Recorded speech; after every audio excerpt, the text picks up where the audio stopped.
Ses idées en goguette émoustillent l'humeur. Et dans un brouhaha d'appréciation. C'est tous les mercredis à 6h45 et le même jour à 17h30.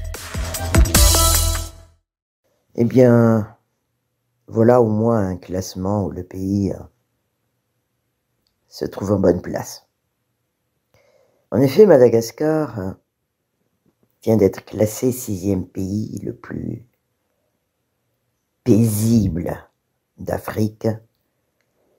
Et ça a été défini par le Global Peace Index 2025.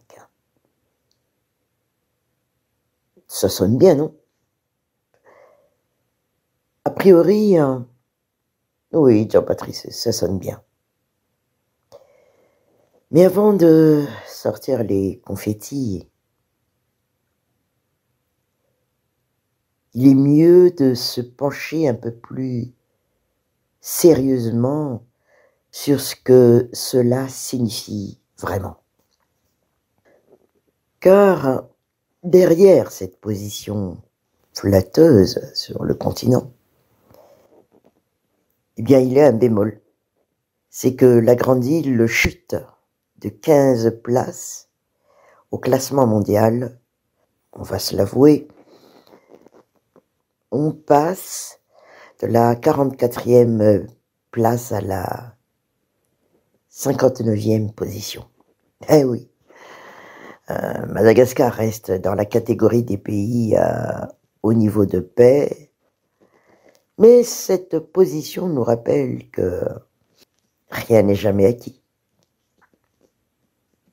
Certes, pas de conflits armés, contrairement à d'autres, c'est bien. Moins d'instabilité politique aussi que dans certaines zones du continent. Mais ici, la paix, ce n'est pas seulement l'absence de guerre, c'est aussi une justice équitable et une confiance dans les autorités. Et sur ces points-là, le signal est clair. Le pays continue de régresser. Joe Patricius, il y a un deuxième classement, à savoir le Chandler Good Governance Index 2025. Alors, ça consiste plutôt à la qualité de la gouvernance dans 120 pays. Alors là, Joe Patricius, oui, franchement, on descend dans les profondeurs du classement. De 106e sur 120, et avec un score déplorable, 0,346.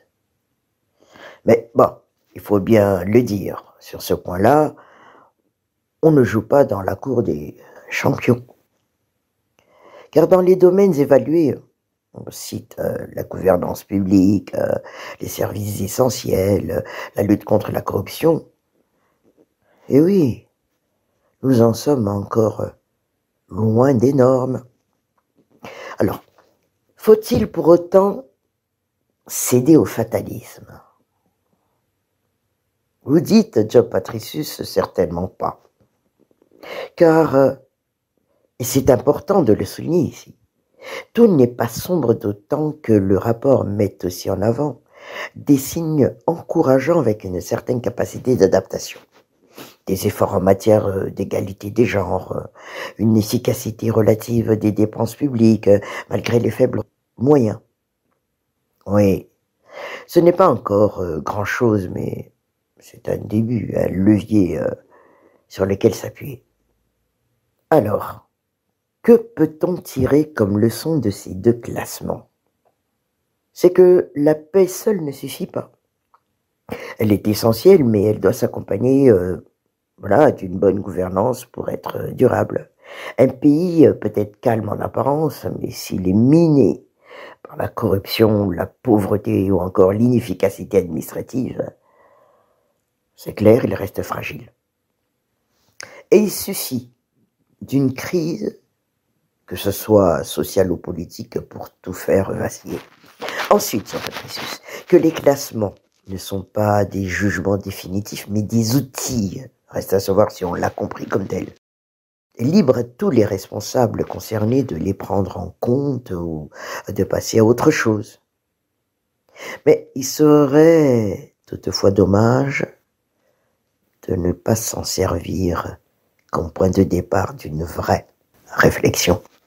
Et donc, 2 indices et 2 messages, mais une seule leçon. Que la paix est un socle et que la gouvernance une boussole. Bon, Jean Patricius, à chacun de penser à un avenir qui conjugue les deux. Ces idées en goguette émoustillent l'humeur et dans un brouhaha d'appréciation. C'est tous les mercredis à 6h45 et le même jour à 17h30.